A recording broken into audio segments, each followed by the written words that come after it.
Okay, hi everyone. Thank you for being here bright and early on this, the third day of CCN. So it is my pleasure to welcome David Poeppel as our next keynote speaker. David Poeppel is a professor of psychology and neuroscience at NYU and is a director of the Max Planck Society. David is really a leading figure in the field of auditory neuroscience and the neuroscience of language. His research really seeks to answer what's quite a fundamental question. How does the brain transform meaning from sound? David has received numerous prestigious awards, both for his outstanding mentorship and for his scientific endeavors. To highlight one of these, just this year, he received the Society for Neurobiology of Language Distinguished Career Award. And he has also been a guest professor at many institutions and is a fellow at the American Association for the Advancement of Science and a member of the German Academy of Science, Leopoldina. David's empirical and theoretical contributions have been quite foundational to the field, and his wide range of research has led to a deeper understanding of the links between the neurobiology and cognition in domains of speech, language, and music. So with that, let's give a warm welcome to Professor David Poeppel.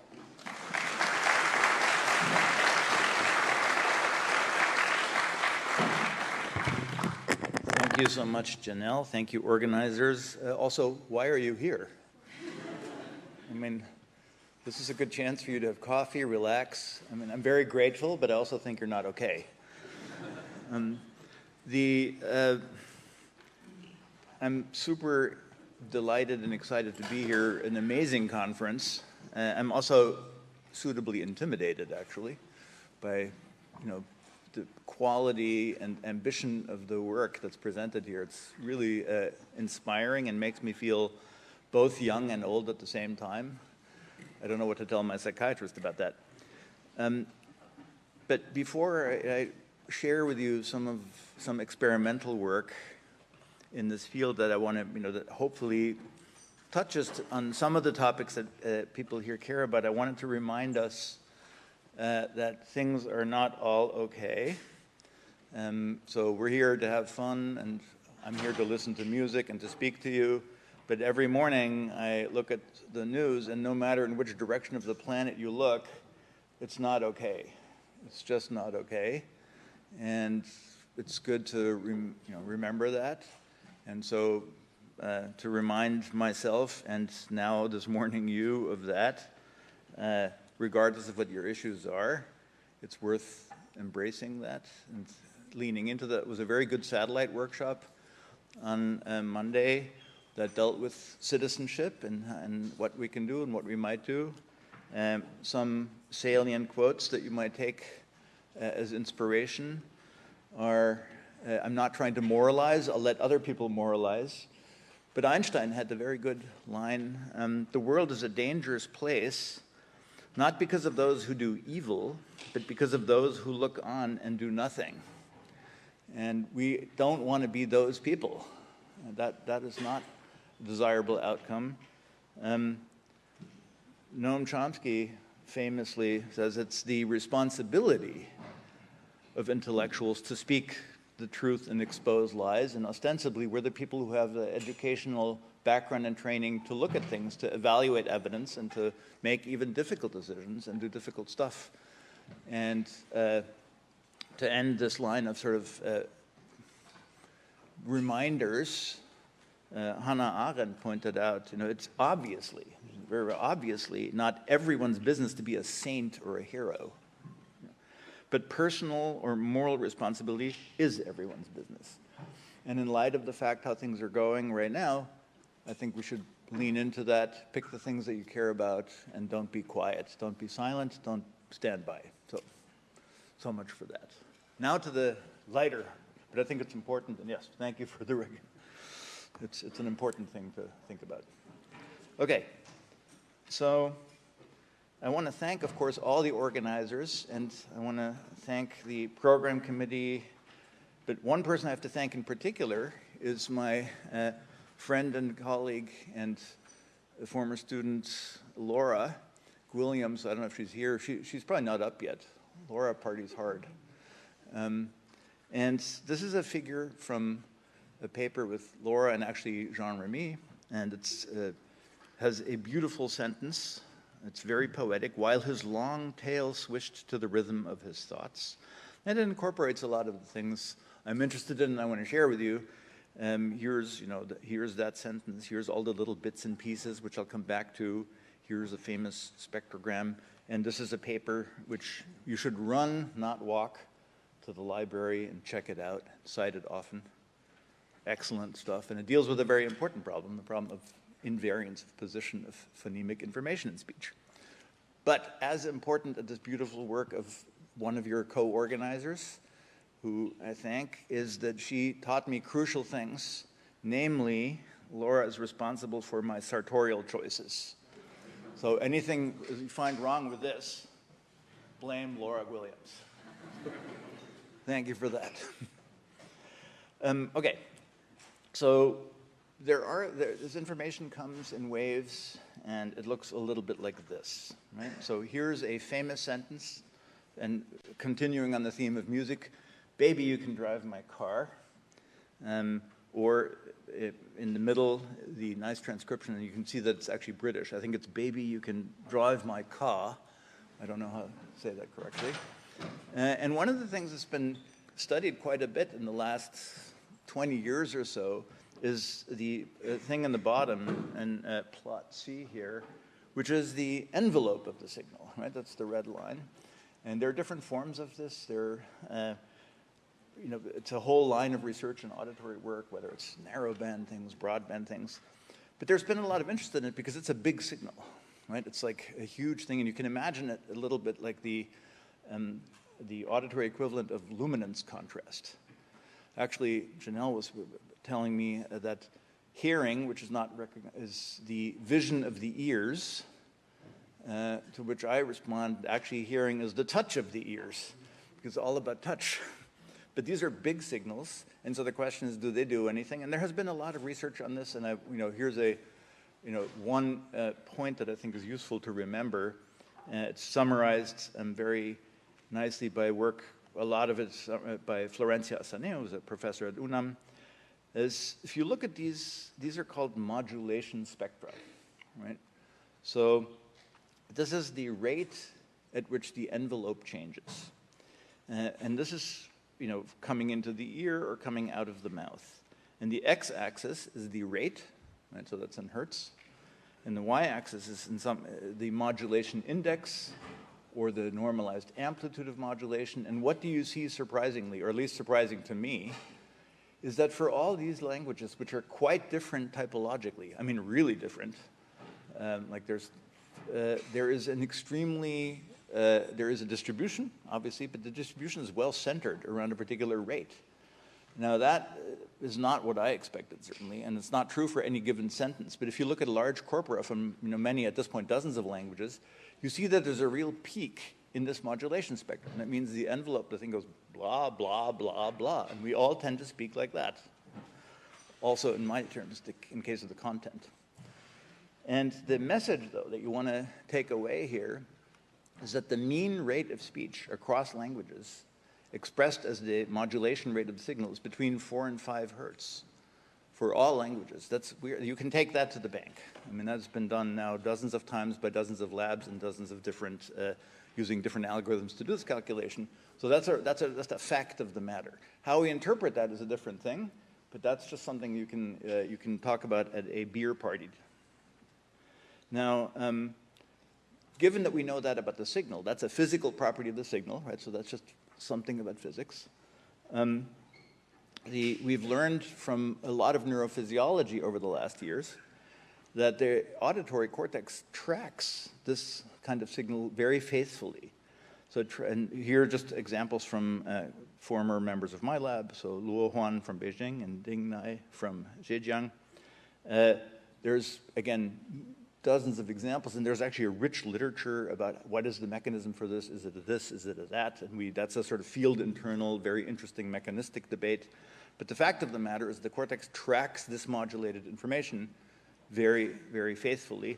It does so for music, it does so for speech. A former student, Keith Doling, did a lot of research on this to show this very fine-grained entrainment. And there is a conclusion to this line of research, which I'm going to leave behind and build on. And the conclusion is to some extent that this kind of big brain activity that's a huge signal is most likely used for segmenting the signal into units that are usable for subsequent computation. So one way to sort of look at it is segment the events into elementary constituents for stuff. So it might be syllables. So think of it this way. Here's a typical psycholinguistic sentence that we know and love. She had your dark suit and greasy wash water all year. And so it's weird and it looks like this. And now we know that there's a very close alignment of the brain activity to the envelope of the signal.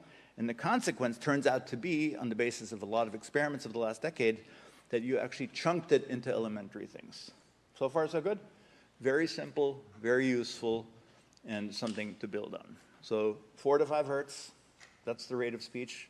Remember, if you remember anything, remember that, because that's actually a fact of the matter. Okay, so now I want to start my sort of game of this lecture, which is, well, I'm interested in the parts list of the mind and brain. So I self-identify. So I guess I'm a neuroscientist, but I'm a self-hating neuroscientist, and I love cognitive science. So. But what I'm interested in or is sort of resonating in the background is, well, what is actually the parts list? A long time ago, I think it was 15 years ago, Nancy Canwisher and I were at a NSF workshop where it was about finding the human cognome, right? What are the elementary particles, or what are the ontological commitments we make about the mind and brain? And so here's my list for now, and I'm going to try to fill this in a little bit in the remaining, I guess, 190 minutes I have, right? So right now, I just told you very briefly, there are something like syllable-sized chunks, right? So these are these peaks, these set up, in some sense, windows of processing. And there's a whole line of research that shows that this is very closely related to syllables as an elementary unit of processing. And we also know that there's, as an operation, as a basic operation, something like tracking or entrainment, forgetting about the actual field internal debates we have about that. So there are cognitive science primitives, right? That's our part list. There are neuroscience primitives, and there are some of them are objects, and some of them are operations. So I'm just going to try to adopt a kind of, let's say, tenet of the computational theory of mind, and try to build up, well, what do we have commitments about based on our empirical research of the last, let's say, 2,000 years? Okay. So the first experiment I want to talk about to motivate stuff is an old one, well, not that old, 2016, but that has, I think, elicited some useful debate and follow-up research. And it's work primarily done by Naiding, and at that point, Lucia Meloni, where they were both in the lab in New York. And that has to do with tracking the information, not just in the physical signal, right, because I go blah, blah, blah, and of course the brain follows that, but actually interesting, linguistically salient information that you need for interpretation. And so here's sort of the conceptual summary of what we're trying to go for here. So we know, here's again our waveform, right? That's the sentence, they went on vacation. The red line is the envelope. And we know that the acoustic phonetic level is very well tracked. It's part of the physical signal in the brain. Literally surfs on that in some sense. But we're not necessarily, well, we're also interested in that, but we want to know what are actually the words? What's the morphemic or lexical level, and what's the syntactic level? If I understand, and there are no boundaries for that, right? Famously, because we don't speak like this, thank God. And so we don't, it would be highly irritating. So you have to bring that to the table, and you have to figure out how that works in order to actually generate interpretable information in the privacy of your own mind. So how do we do this? Well, in this experiment, we had the following rationale. We said, okay, so let's take the sentence, lovely kids eat apples, made up of a bunch of syllables and words. And the argument is like this. Well, if you have items like that, the neural code for that unit, as it progresses, as unit by unit, should change at the rate of that unit, right? So if I have 4 to 5 hertz speech rate, then that should be reflected somehow. But the words are different, phrases are different, sentences are different. So if it's true that we actually entrain or track the physical signal, which is true, that's, you can put that in the bank. Do you also can we actually adopt and adapt that mechanism for tracking higher order information? Like, for example, phrasal information. So lovely kids eat apples, as words, phrases, or the entire sentences. So is there hierarchical tracking or entrainment? And so we know it's true at the level of the physical signal. Is it true otherwise, and how would you do it? So here's how this experiment went. Very simple, conceptually very straightforward. You take, we synthesized Chinese, this is in Mandarin, individual words, and everything is now the same length, it's flattened, it's the same duration, and it's presented isochrenously. I'll play it for you in a second. So that there are sentences that are like this: dry fur, rub skin, new plans gave hope. By the way, these are not glosses, right? So the Mandarin here doesn't mean dry fur, rub skin. But you generate the individual items, you concatenate them, and you generate out of that lists of words, sentences, phrases, whatever you want, right? So now, if you do this, you can make it, for example, that the rate of the signal is 4 hertz. That's the words coming in: dry fur, rub skin. But that means that the phrasal rate happens at 2 hertz, and the entire sentence happens at 1 hertz. So what are you tracking? Well, let's see how it sounds. And we did, of course, this experiment in other languages in the meantime. But here's how that sounds. And this is why we tried the music earlier. So here's a... 朋友请客，汽车拐弯，青草发芽，飞机降落，游客爬山，母鸡下蛋，灯泡发光，英雄救火，骏马奔驰，农民种菜。 Exactly. Now, imagine doing that for a couple of hours lying in a scanner. Different exercise, right? So I can make it even more irritating for you. Actually, I'll play you the English version so I don't have to do it later. That's a little different, right? Because in English, not every morpheme is a single character and syllable. So you have to actually do a little bit more editorial work, as it were. But here's what it sounds like. Again, imagine yourself lying in a machine for a couple of hours listening to this junk.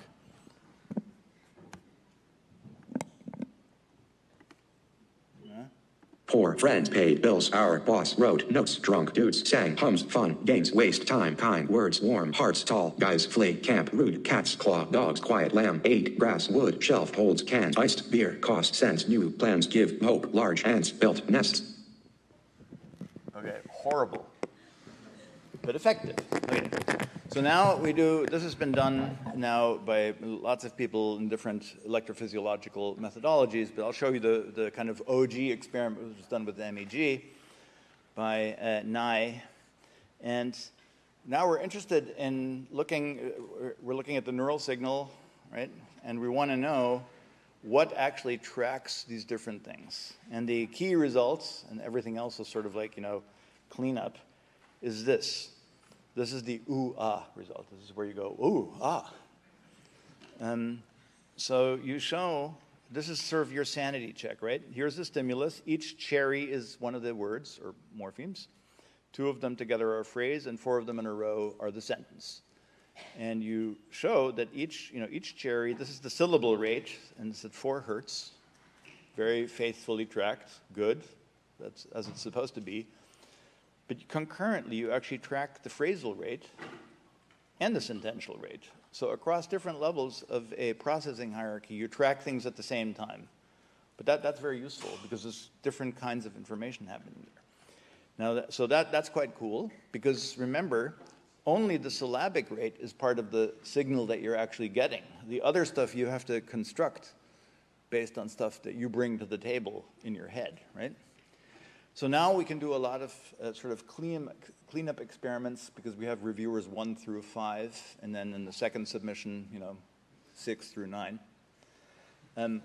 Just a couple of quick things, because this is old, published, and has been done a lot of times, is, the simple thing, suppose I just take the same items and I mix them up so that they don't generate phrases, right? So that they're just like a word list or a shopping list.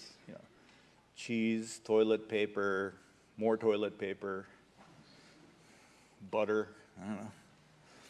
Then you get this, right? So you get this at the same rate, but there's no phrasal information as you don't compose anything into constituent structure. So you only track the physical signal. So that's a good sanity check. What about if I just do two things, like new plans or angry birds or something like that? You get the appropriate response for the signal, right? And the phrasal rate, you can replicate the original and so on. I don't want to belabor this too long. I mean, here's a nice example of how you can use this as a lie detector. Suppose you take speakers of English who claim not to speak Mandarin, and you give them the same information. So they get the physical signal, right? That's the cherries. But ostensibly, because they're not speakers of Mandarin, they cannot put phrases together, understand anything, right? So they, in fact, English listeners, in fact, track the physical signal, but you don't see what would show them as lying and actually speaking Mandarin. Good trick, actually. I should sell this to someone. Now, you can do the experiment again with English, of course. Okay, final point on this is, well, this is a reviewer number 5 thing. So you do an MEG experiment on, I don't know, 51 subjects or something like that. Many times, many controls. And then a reviewer number 5 says, well, really, I'd really like to see the ECOG version. Say, okay. If it was one of you, don't see me after the show. So we did manage to recruit some patients because just, as you know, those data are wonderful and exciting and we can do much stuff, but this was not so straightforward to do on the fly. Here's where the patients had their electrode placement. These were all grids at that point. And same experiment. This is now English. So you put the patients in, you look at, they're in the hospital, of course, they have the grids in. And I want to just draw your attention to a couple of things, namely, and so here's basically the result.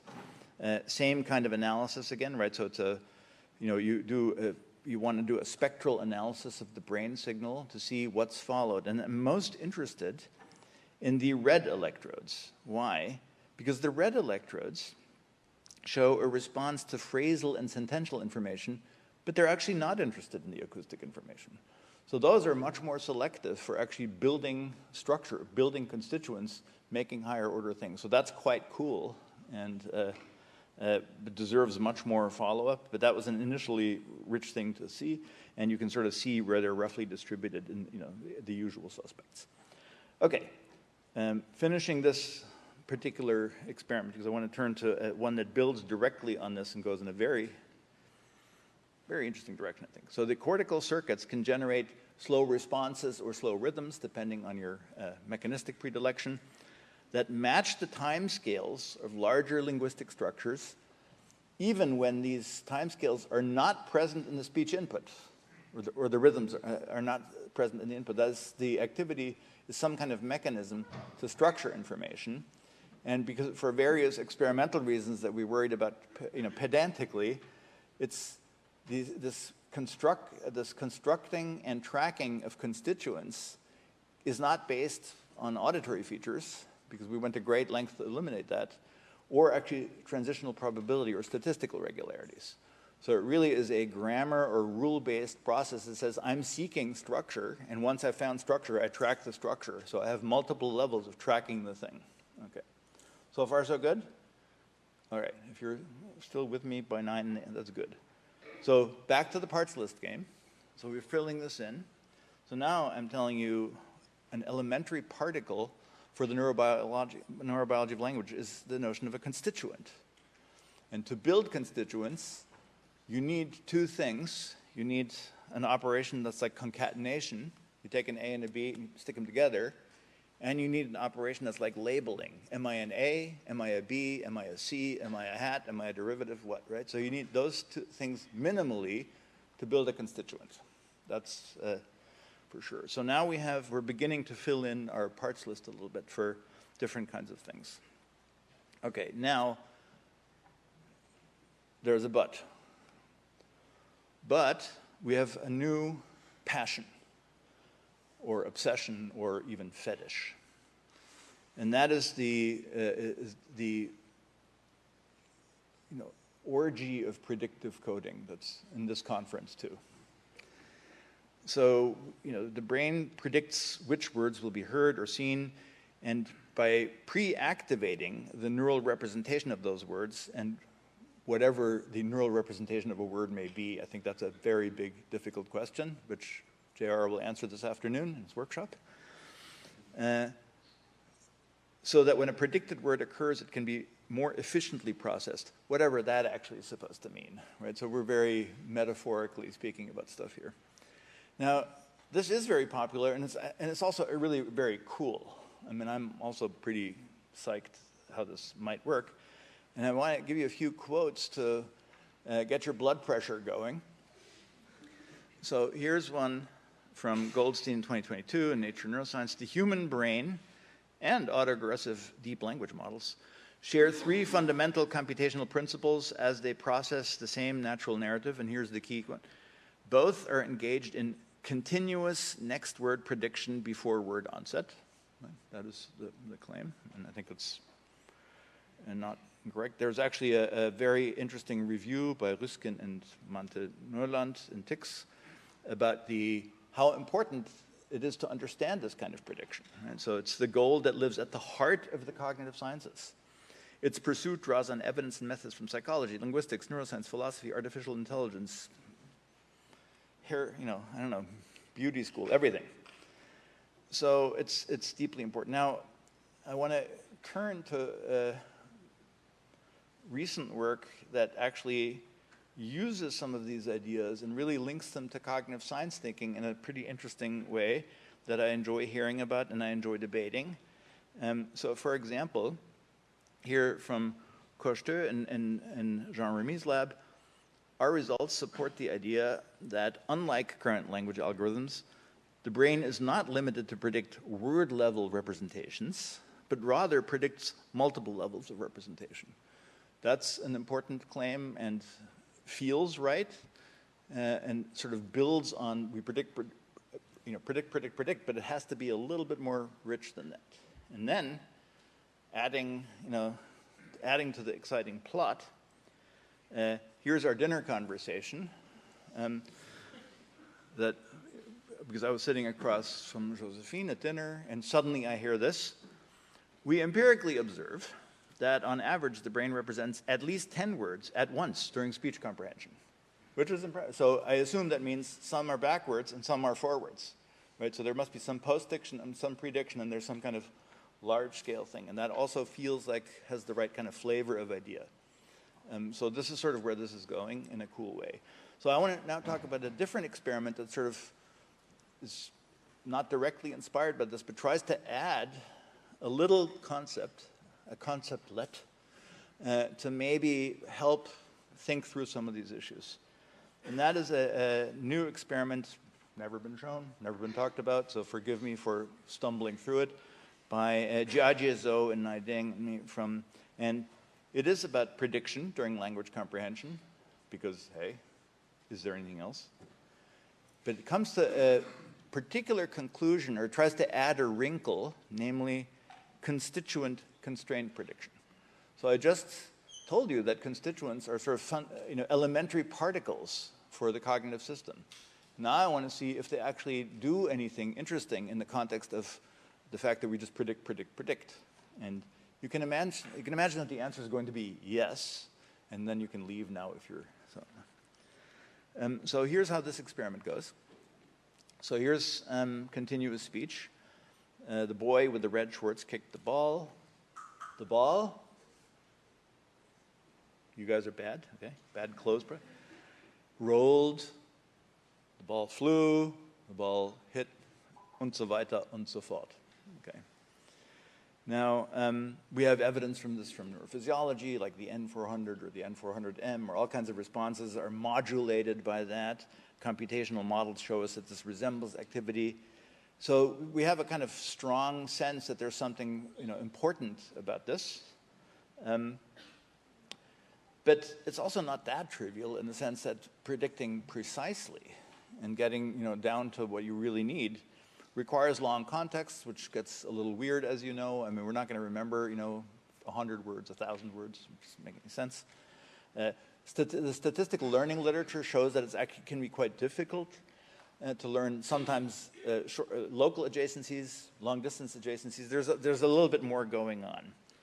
So maybe the brain can be more reliable in analyzing such relationships between words that are part of some representational structure, such as a constituent. Now, mind you, anyone who knows anything about the language sciences, not to speak of linguistics, knows that the notion of a constituent has been foundational for like 2,000 years, right? So that's something really, really well established cross-linguistically. You cannot do almost any generalization in language processing if you don't actually adopt the notion of constituency. So there may be controversy, but there's no issue. Right? So the question is that actually something we can demonstrate in the context of a predictive coding framework that we think is particularly useful? So here's the idea, how this was executed by Jiajie and Nai.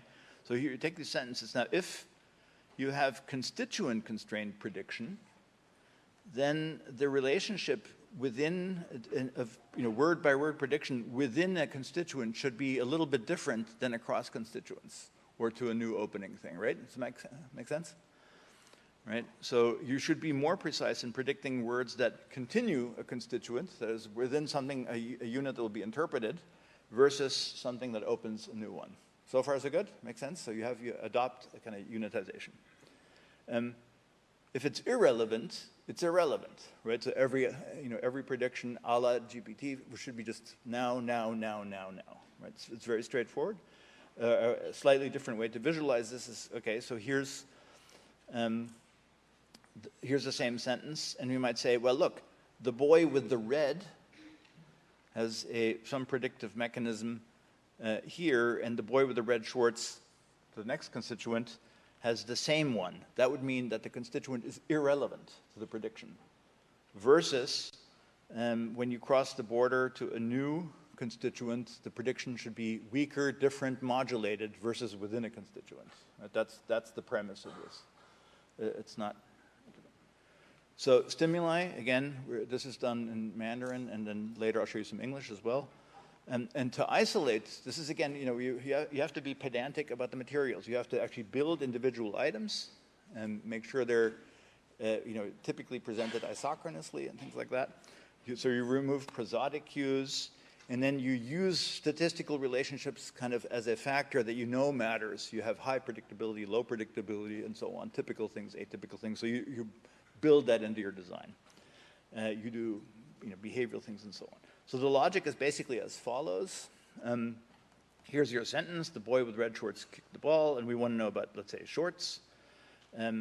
There's a brain experiment, right? So you look at what's going on. You have a response here to the current word. Response, response, response. You have a representation of that. You put the same information through GPT. This is, by the way, Chinese GPT. Right? I think it's GPT-2 Chinese or something. Well, you guys know better. You get the surprisal there. You get that representation, and then you basically correlate. And the entire premise is, well, what's the correlation between the neural signal and your representation there? Right? Straightforward. You've seen this at this conference quite frequently. And so here's the hypotheses that you might entertain. So suppose it's irrelevant that you have constituents or chunks. Everything should be the same. So this is time. This is the correlation now between the prediction from the model and the prediction and the brain response. If it's irrelevant, it's always the same kind of thing. Right? There's no modulation. If the chunks matter, you can have chunk boundaries. Maybe they're a little less certain. Maybe they're very certain. I'll show you that experiment in a second.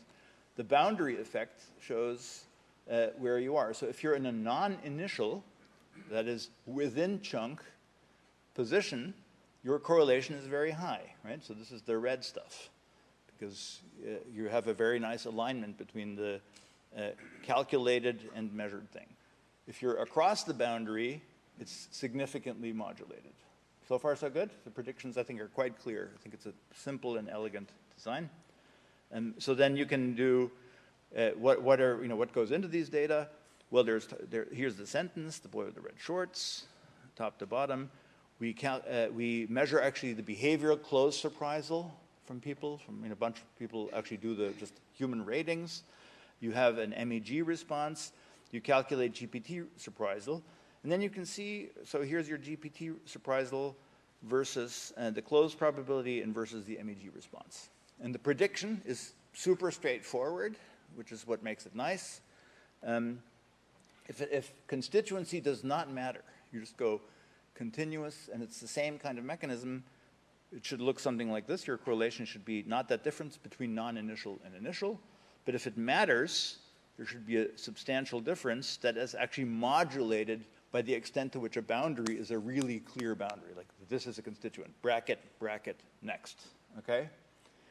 A series of experiments were done. I'm not going to bother you with too much of the minutiae, but I do want to say that there were some nice ideas that went into this. So first of all, try it with sentences of variable duration, which is pretty interesting. So a gust of wind blew away the mist, small fishing boats continued moving forward slowly. You can have shorter sentences, longer sentences. So you can, and you look word by word and you analyze it by constituent structure. Then you can make the boundaries more obvious by keeping the structures completely consistent. So it's, for example, was it pink toys hurt girls too, boys came back, airplane took off, car price went up. So you know exactly, you have a full, perfect temporal and grammatical prediction where the border is. So that should actually modulate the response. And you can play with that and make it go up and down. That's the general idea, right? And so first, just very briefly to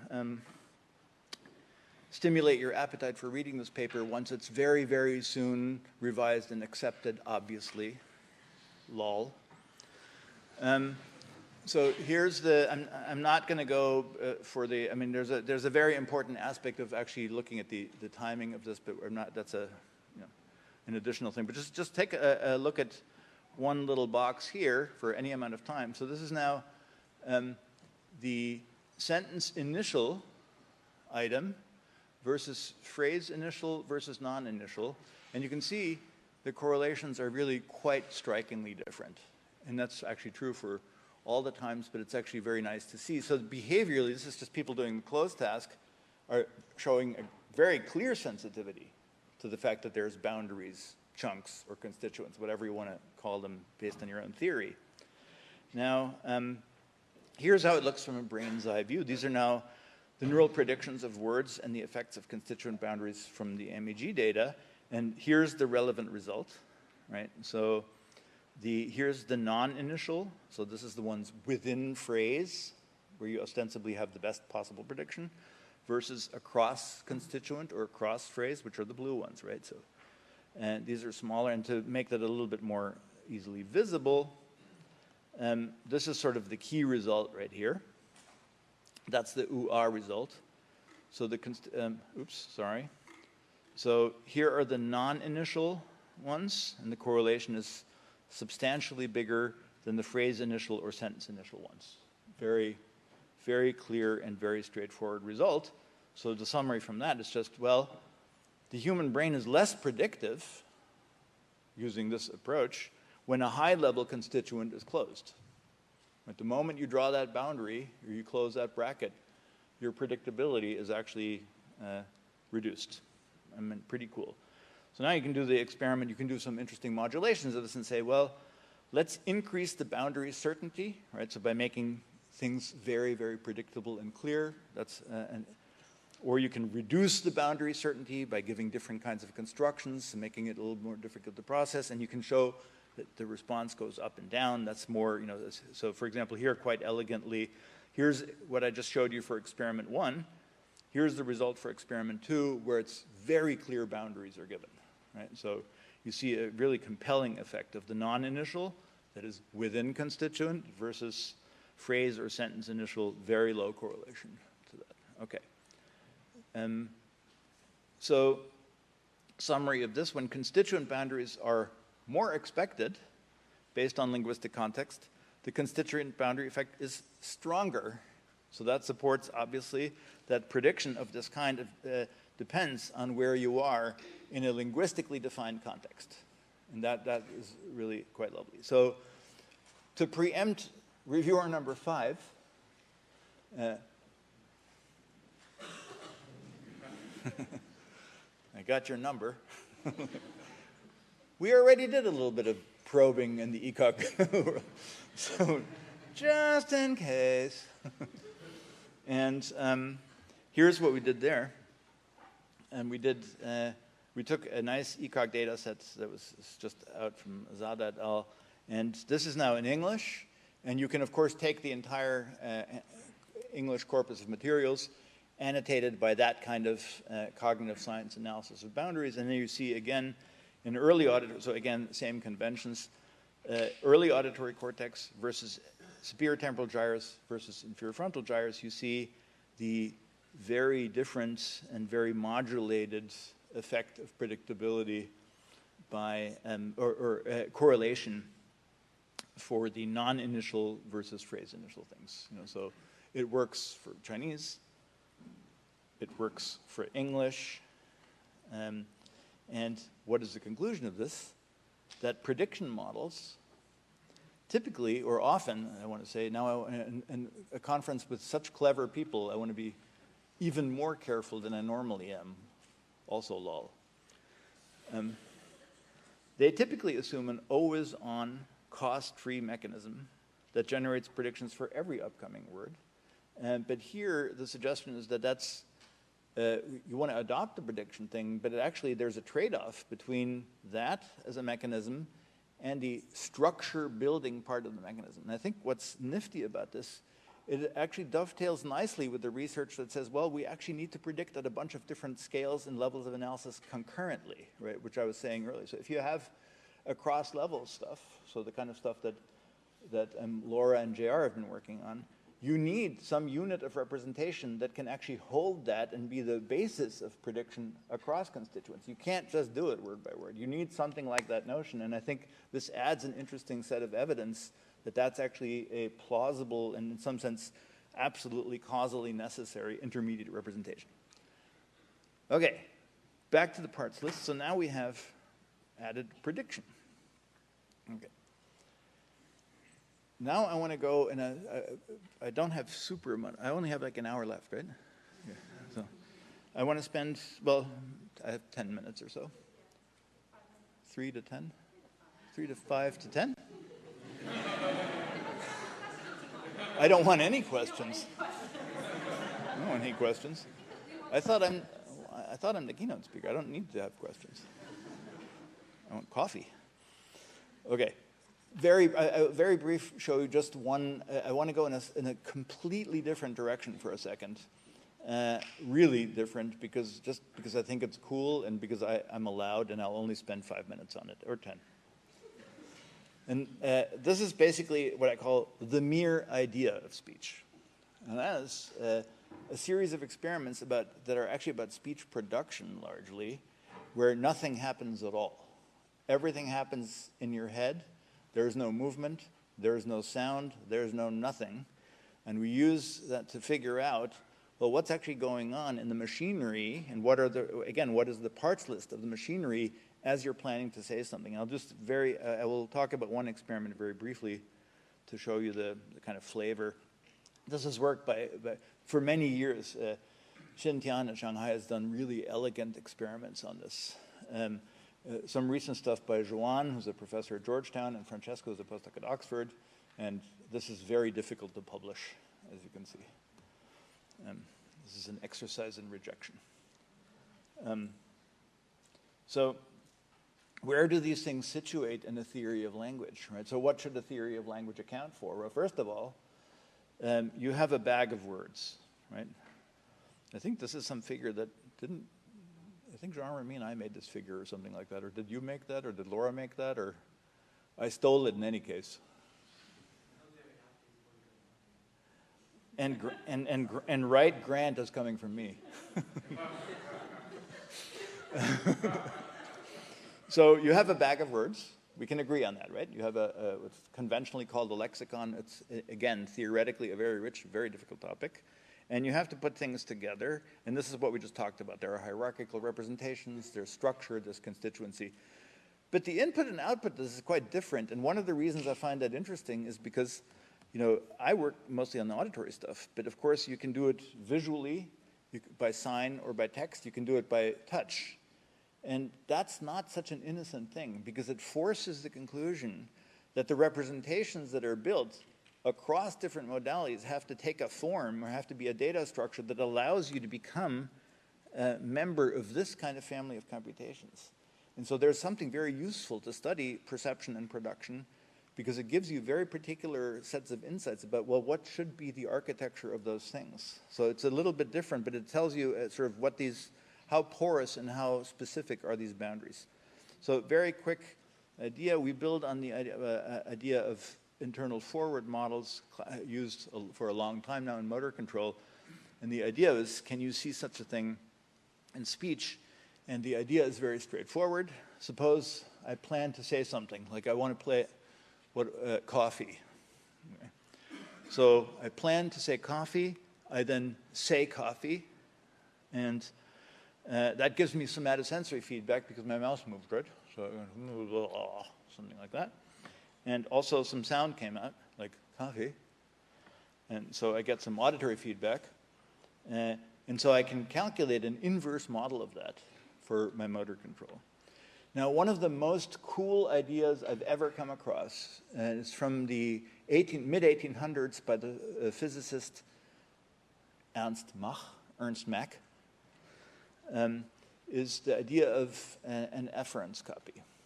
And the efference copy is the idea that at the same time you send a signal into the future about what could come up so that you can compare it to what actually happened. It's a wonderful idea. So here's how it would look like in speech. There's a motor efference copy. That first one gives you a predicted somatosensory position, and then you have something to compare. And then there's an auditory efference copy. You have something there to compare. So now you have a really, all of this is happening under the hood for something as stupid as saying coffee, okay? This is quite beautiful. There's a lot of evidence for all these things at this point, and I just want to show you one kind of cool recent experiment that highlights what can happen there. So it's very difficult to study this kind of stuff because of the overlap. The timing overlaps with overt things. There's a neural pathway overlaps, it's a pain in the ass. So what do? You do this in the privacy of your mind using your imagination. So all these experiments use mental imagery to learn something about speech production, but nothing has happened. So I'm going to show you just one set of results very quickly where nothing has happened. You just sat there, and you imagine saying, coffee. So this is a long tradition, by the way, in the cognitive sciences. Okay, so the speech motor control models, here's one of the most famous ones, DIVA, developed mostly by Frank Gunter at BU. And we want to see, you can do things like, well, how do you estimate the targets? So the targets are like a speech sound map. So I want to say coffee, am I saying or something like that? So there's an auditory target map, a somatosensory target map. There's control, feed forward and feedback control, and there has to be alignment. I'm going to show you one quick experiment on feed forward and feedback control because I think it's a surprising result. And to do that, so the control mechanisms, there's a forward prediction. I'm about to move my mouth, and it says this is the sound that's going to come out. Okay, so that happens before speech production. Nothing has happened, right? And of course, there's feedback correction. So after I've said something, I say, oh wait, what do I need to optimize here? So let me quickly go to how an experiment is done. So you sit there, and you either say something overtly, or you don't say anything at all. And you can see, actually, when you say something overtly, this is just a demonstration of how messy it is in frequency space. This is extremely hard to analyze compared to just having a mental imagery thing. You're lying in the scanner and doing this, and we record a face full of EMG electrodes. And you could, now I want to come to the, sorry, Joanne, for skipping this. I want to go to the control thing. So here's the problem. I'm speaking, and there's lots of temporal overlap. I'm speaking, and I get feedback speaking, and this is kind of a disaster. So there's all kinds of possible interference. How do you solve that? Well, there are two lines of research on this. One says, actually, you separate it by hemisphere. That is, you have feed-forward control and feedback control in different hemispheres, and there's actually pretty interesting evidence for that. The other theory says, well, actually, you do that in channels within the hemisphere. So very interesting, and the literature has pretty interesting evidence for both ideas. So in clinical work and fMRI work and in some animal studies with birds, there's a lot of evidence for this hemispheric segregation of function. But in, I don't want to go there, but there's also nice evidence, for example, from Francisco Garcia Rosales, who has done this in bats, for doing it in a single hemisphere. Okay? How do you do this? You test the functional connectivity for a given frequency band and look at how the areas are connected before you say something and after you say something. So this is how this works.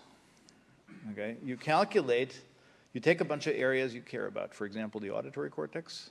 Where's my auditory cortex, somatosensory cortex, motor cortex. And you look pairwise, you calculate a weighted phase lag index for all these signals over time. And then you can figure out how connected are they in that sense. And then you can calculate a lateralization index. I will tell you quickly that the lateralization is pretty straightforward. Here's the interesting, the one finding I want to share here. I just can't see my, okay, here it is. This is before speech has actually happened, right? And before speech has happened, you actually see a pretty pronounced leftward lateralization. Remember, before you think speech has happened.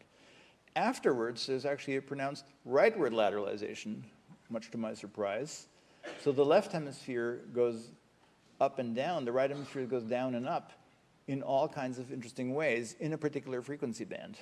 So, but remember, nothing has happened. This is just you going, I'm saying coffee in my head. Now, you can do a whole bunch of analyses on this. How many edges do you see before versus after, right? So this is on the A panel versus the D panel. You see, to us, really quite surprising lateralization of this in before, left, after, right, and so on. So the message here is that feed-forward control, contrary to my own expectations, is prevailingly left lateralized before covert speech onset, and feedback control, why should it be there at all, by the way?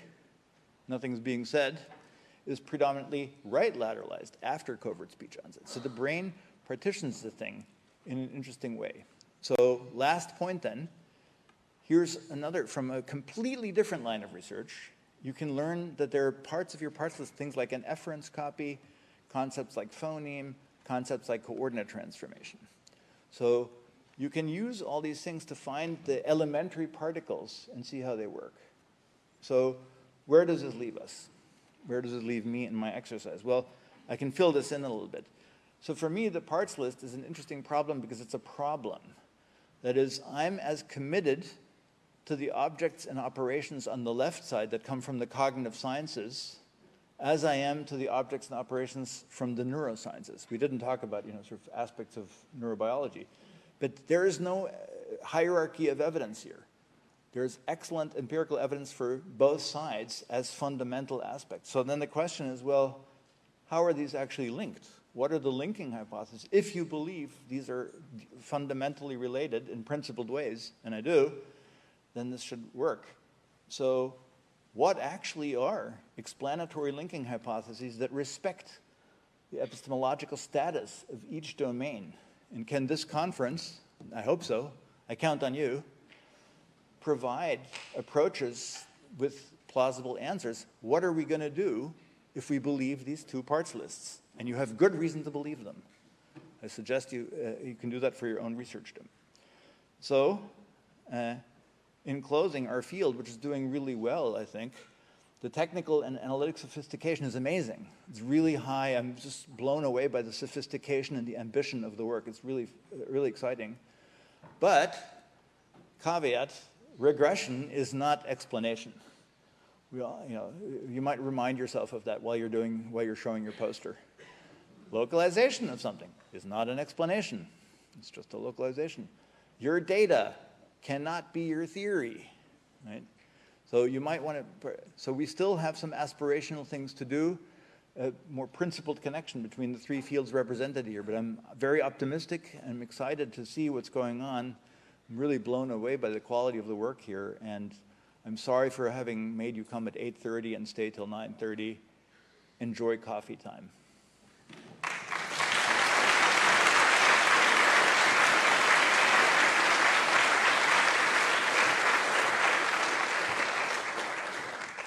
Thank you so much, David, for the amazing talk. So I think that we will take a couple of questions and cut into the coffee break by just a few minutes. So if there's any questions from the audience, we have some mics. There's a person right there. There's one over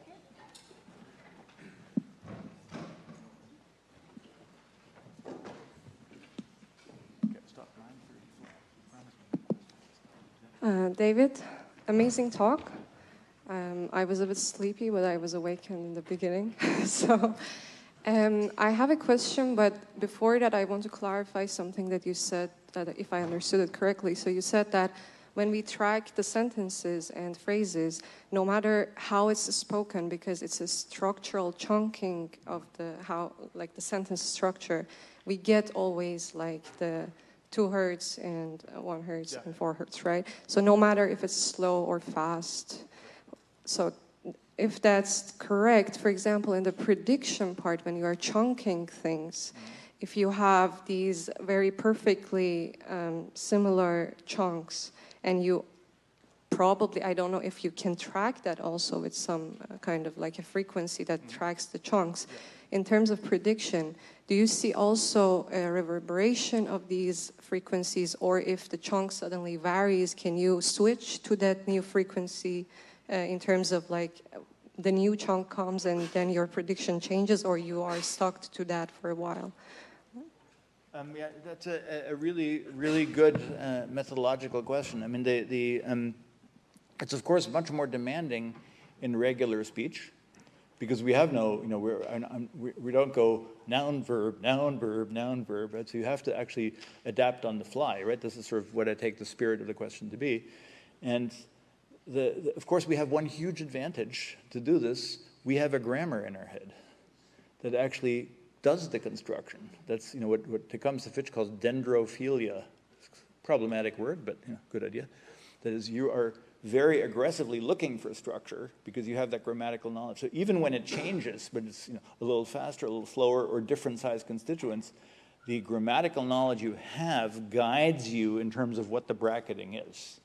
So we have extra tricks. By the way, of course, we do these experiments sanitized by taking away prosodic cues. The prosodic cues you have are major helpers in real spoken language. So, but you're certainly right to ask, how fast does it change and how would you track it? I think there's a lot of opportunity for more careful experimental manipulation there, and it's a good suggestion.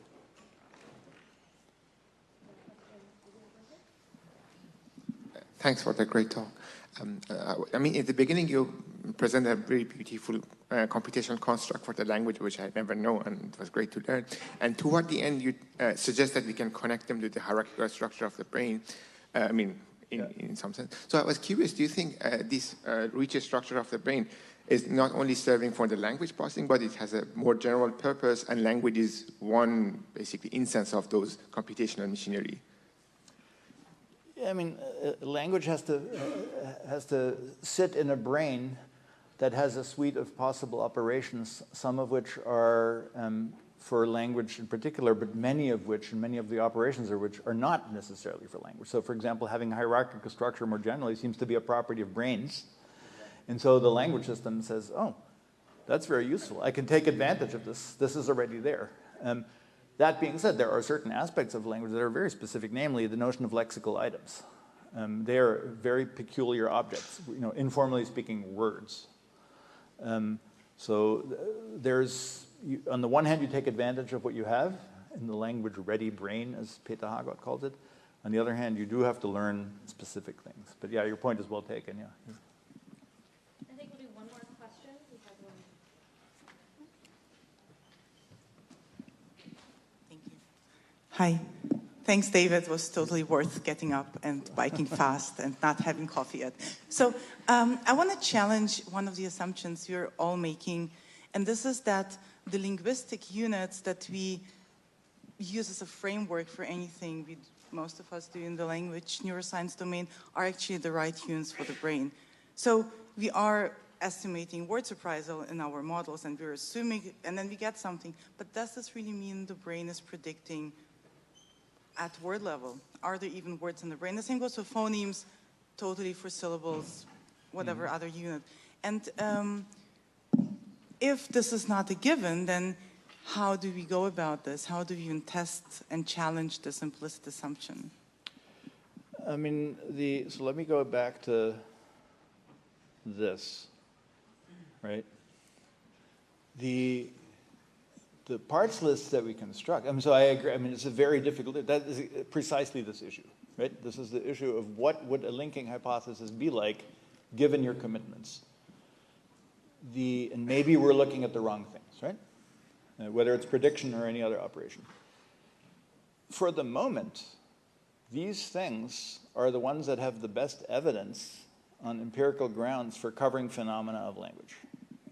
Right? So we have no particular alternatives. So if you look, for cross-linguistic phenomena, learning, processing, knowledge of language, weird phenomena. So these are the kind of infrastructure to capture this for any particular language. So barring an alternative that actually has the same empirical coverage, I would vote for adopting the ones that currently work. Of course, these are research programs, right? So for example, there's a debate in the world of serious linguistics whether phoneme is a unit worth having.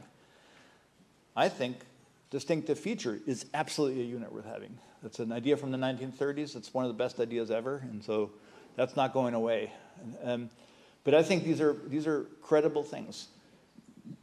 Why should we privilege the brain notions over those? That is, one way to go is to say, let's just be reductionist, and the things that we take in the cognitive sciences should map cleanly onto our ontology of the neurosciences. That I disagree with, but who's to say that what we have in neuroscience is the correct analysis? Nobody ever said, look at all this stuff coming out and what happens inside of single cells.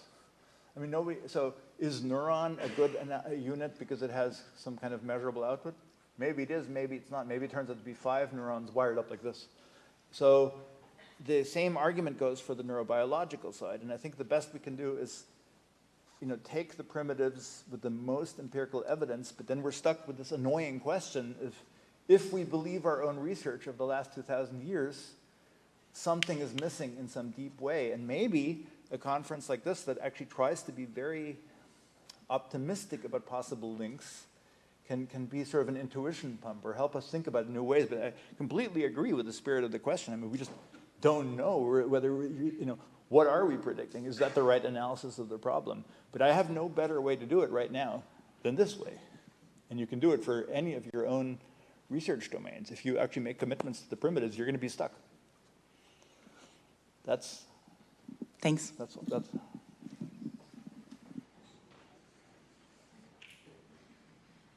So with that, let's give one last round of applause for our speaker.